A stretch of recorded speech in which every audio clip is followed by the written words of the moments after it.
میں ہمیشہ یہ سمجھتا تھا کہ بعض ملاقاتیں صرف چند لمحوں کے لیے ہوتی ہیں، مگر بعد میں احساس ہوتا ہے کہ وہی چند لمحے پوری زندگی بدل دیتے ہیں۔ میرا نام ڈاکٹر حارث ہے اور میں اس شہر کے ایک بڑے اسپتال کے ایمرجنسی وارڈ میں کام کرتا ہوں۔ میری زندگی ہر روز زخمی لوگوں، ایمبولینس کے سائرن اور ادویات کی خوشبو اور لمبی ڈیوٹیوں کے درمیان گزرتی تھی۔ میں نے اپنی تمام تر توجہ اپنے پیشے پر مرکوز کر رکھی تھی، اس لیے محبت یا جذبات کے لیے میرے پاس نہ وقت تھا اور نہ ہی خواہش۔ لیکن قسمت نے میرے لیے کچھ اور ہی لکھ رکھا تھا۔ وہ دسمبر کی ایک انتہائی سرد اور دھند بھری شام تھی۔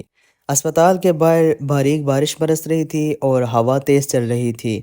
میں ایک مریض کی فائل مکمل کر ہی رہا تھا کہ اچانک ایمرجنسی کا دروازہ زور سے کھولا اور دو لوگ ایک بے ہوش لڑکی کو اسٹریچر پر اندر لے آئے۔ اس کے چہرے پر غیر معمولی سکون اور گہری تھکن ایک ساتھ نظر آ رہی تھی، جیسے وہ کئی برسوں سے مسلسل کسی ایسی جنگ میں لڑ رہی ہو جس کا کسی کو علم نہ ہو۔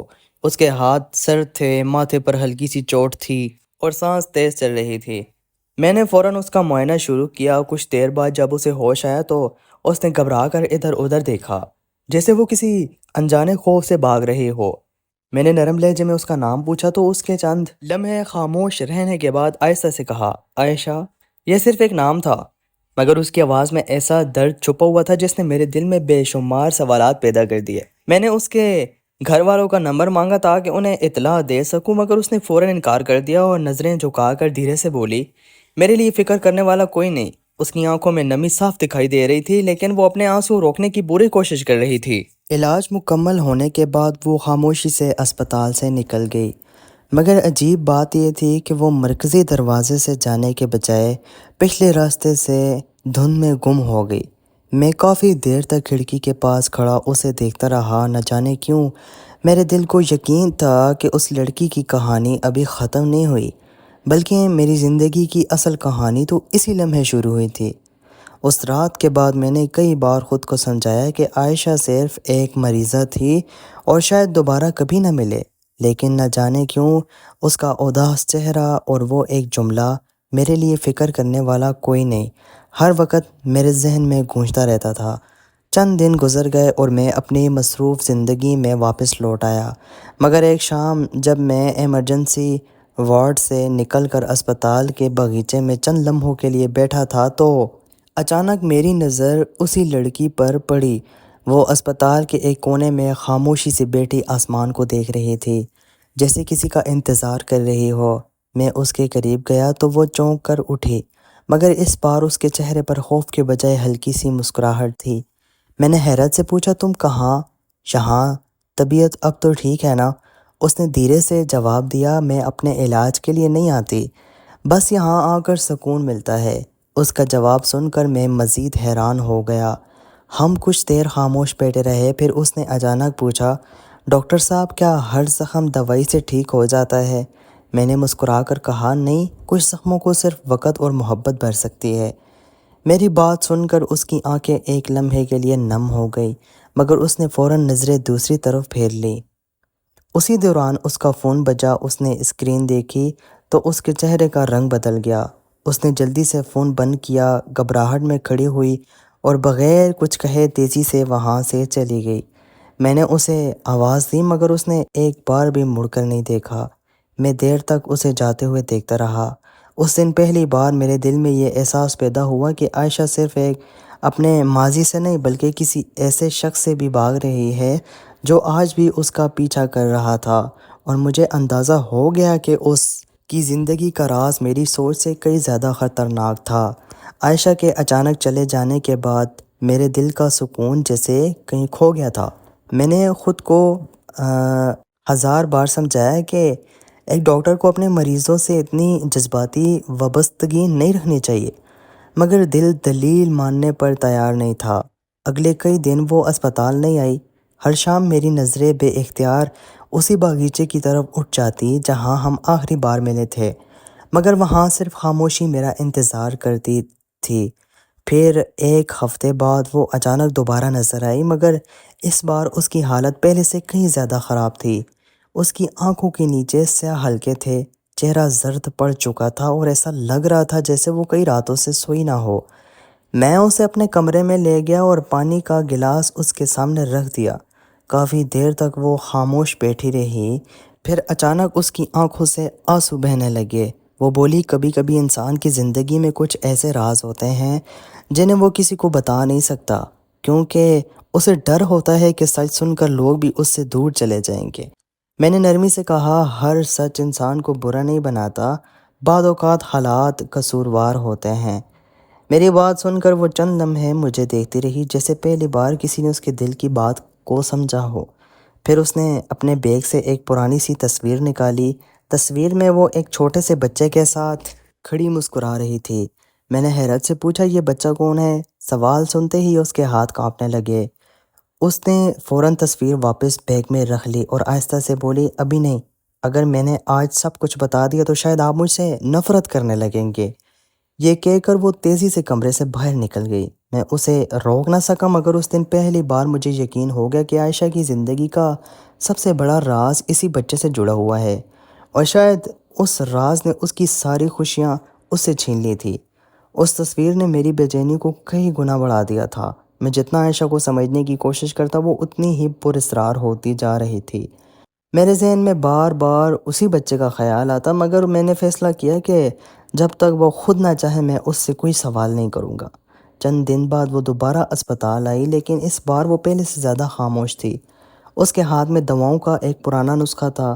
میں نے معائنہ کیا تو معلوم ہوا کہ دوائیں اس کے لیے نہیں بلکہ ایک مہمر خاتون کے لیے تھی۔ میں نے پوچھا، یہ کس کی دوائیں ہیں؟ اس نے آہستہ سے جواب دیا، میری امی کی، وہ کئی مہینوں سے بستر پر ہے۔ پھر وہ چند لمحے خاموش رہی اور دھیرے سے بولی، میں دن بھر ان کی خدمت کرتی ہوں، رات کو سلائی کا کام کرتی ہوں تاکہ گھر کا خرچہ چلا سکوں۔ یہ سنتے ہی مجھے احساس ہوا کہ اس کی تھکن صرف جسمانی نہیں، برسوں کی ذمہ داریوں کا بوجھ بھی اس کے کندھوں پر تھا۔ میں نے اس کی مالی مدد کرنے کی پیشکش کی، مگر اس نے فوراً انکار کر دیا اور کہا، مجھے ترس نہیں چاہیے، صرف دعا چاہیے۔ اس کے الفاظ میں خودداری صاف محسوس ہو رہی تھی۔ اسی دوران اسپتال کے باہر ایک سیاہ رنگ کی گاڑی آ کر رکی۔ عائشہ نے جیسے ہی اسے دیکھا، اس کے چہرے کا رنگ اڑ گیا، ہاتھ کانپنے لگے اور اس کی سانسیں تیز ہو گئیں۔ اس نے گھبرا کر کھڑکی سے باہر دیکھا، پھر جلدی سے اپنا دوپٹہ سنبھالا اور بغیر کچھ کہے کمرے سے نکل گئی۔ میں بھی فوراً اس کے پیچھے گیا، مگر جب میں باہر پہنچا تو عائشہ وہاں تھی اور نہ وہ گاڑی وہاں تھی، صرف خالی سڑک، ٹھنڈی ہوا اور میرے ذہن میں پیدا ہونے والے بے شمار سوالات۔ اس لمحے مجھے یقین ہو گیا کہ عائشہ صرف اپنے ماضی سے نہیں بھاگ رہی تھی، بلکہ کوئی ایسا شخص آج بھی اس کا پیچھا کر رہا تھا، اور اس کا راز کا سامنا کیے بغیر شاید ہی ہماری کہانی کبھی مکمل نہیں ہو سکتی تھی۔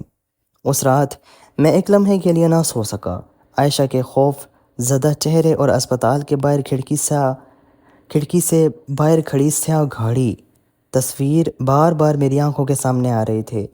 اگلے دن میں نے فیصلہ کیا کہ اگر وہ خود کچھ نہیں بتانا چاہتی تو میں اس پر کوئی دباؤ نہیں ڈالوں گا، مگر اتنا ضرور جاننے کی کوشش کروں گا کہ آخر وہ کس مصیبت میں پھنسی ہوئی ہے۔ 2 دن بعد وہ دوبارہ اسپتال آئی۔ اس بار اس کے ہاتھ پر گہرا زخم تھا، جیسے وہ کہیں گر گئی ہو یا کسی نے اسے زور سے پکڑا ہو۔ میں نے اس کے زخم پر پٹی باندھتے ہوئے نرمی سے پوچھا، یہ سب کب تک اکیلے برداشت کرتی رہو گی؟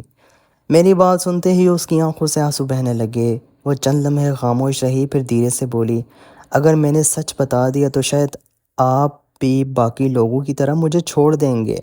میں نے اس کی طرف دیکھتے ہوئے کہا، کسی انسان کا فیصلہ اس کے حالات سننے سے پہلے نہیں کرنا چاہیے۔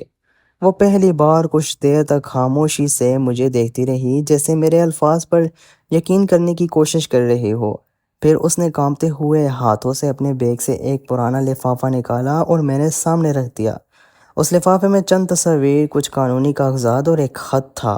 اس نے دھیمی آواز میں کہا، ان سب میں میری پوری زندگی قید ہے، اور یہی وہ راز ہے جس میں برسوں سے بھاگ رہے ہوں۔ اگر آپ نے یہ سب پڑھ لیا تو شاید آپ کی نظروں میں میری وہ عزت بھی ختم ہو جائے گی جو آج باقی ہے۔ میں نے لفافے کی طرف ہاتھ بڑھایا، مگر اس سے پہلے ہی اسپتال کے باہر اچانک زوردار بریک لگنے کی آواز آئی۔ عائشہ کا چہرہ ایک دم سفید پڑ گیا۔ وہ خوف سے دروازے کی طرف دیکھنے لگی اور لرزتی ہوئی آواز میں صرف اتنا بولی، وہ لوگ مجھے ڈھونڈتے ہوئے یہاں آ گئے ہیں۔ اس کے الفاظ ختم نہیں ہوئے تھے کہ کمرے کے باہر کسی کے بھاری قدموں کی آواز سنائی دینے لگی۔ اور مجھے پہلی بار احساس ہوا کہ جس راز کو میں صرف ایک جذباتی کہانی سمجھ رہا تھا وہ دراصل ایک ایسی خطرناک حقیقت تھی جو ہماری دونوں کی زندگیاں ہمیشہ کے لیے بدلنے والی تھی۔ دروازہ اس طرح سے کھولا تو میرے دل کی دھڑکن تیز ہو گئی، مگر اندر آنے والے لوگ وہ نہیں تھے جن کا عائشہ کو ڈر تھا۔ وہ صرف اسپتال کے سیکورٹی گارڈ تھے جنہوں نے بتایا کہ باہر کچھ لوگ کسی لڑکی کے بارے میں پوچھ رہے تھے لیکن انہیں اندر آنے کی اجازت نہیں دی گئی۔ عائشہ نے گہرا سانس لیا مگر اس کے چہرے پر خوف ابھی بھی باقی تھا۔ اس نے کانپتے ہاتھوں سے وہ پرانا لفافہ میرے حوالے کیا۔ جب میں نے اس کے کاغذات دیکھے تو حقیقت میرے تصور سے بالکل مختلف تھی۔ برسوں پہلے اس کے والد کے انتقال کے بعد اس کے چچا نے دھوکے سے اس کے گھر اور جائیداد پر قبضہ کر لیا تھا۔ جب عائشہ نے عدالت جانے کی کوشش کی تو اسے مسلسل دھمکیاں دی گئی۔ اسی خوف کی وجہ سے وہ بار بار شہر بدلتی رہی اور اپنی بیمار ماں کا علاج اور گھر کا خرچ پورا کرنے کے لیے دن رات محنت کرتی رہی۔ وہ بچہ جس کی تصویر میں نے دیکھی تھی اس کا بیٹا نہیں بلکہ اس کی مرحوم بہن کا بیٹا تھا، جسے بہن کی وفات کے بعد عائشہ نے اپنی اولاد کی طرح پالا تھا۔ لوگوں نے حقیقت جانے بغیر اس پر طرح طرح کے الزامات لگا دیے مگر اس نے کبھی کسی کو صفائی دینا ضروری نہیں سمجھا۔ میری آنکھیں نم ہو گئی۔ میں نے پہلی بار محسوس کیا کہ بعد انسان اپنے کردار سے نہیں بلکہ دوسروں کے جھوٹ سے بدنام ہو جاتے ہیں۔ میں نے اس کا ہاتھ تھام کر کہا، اب تم اکیلی نہیں ہو، یہ لڑائی صرف تمہاری نہیں ہماری ہے۔ میں نے اپنے ایک وکیل دوست کی مدد سے مقدمہ دوبارہ کھلوایا۔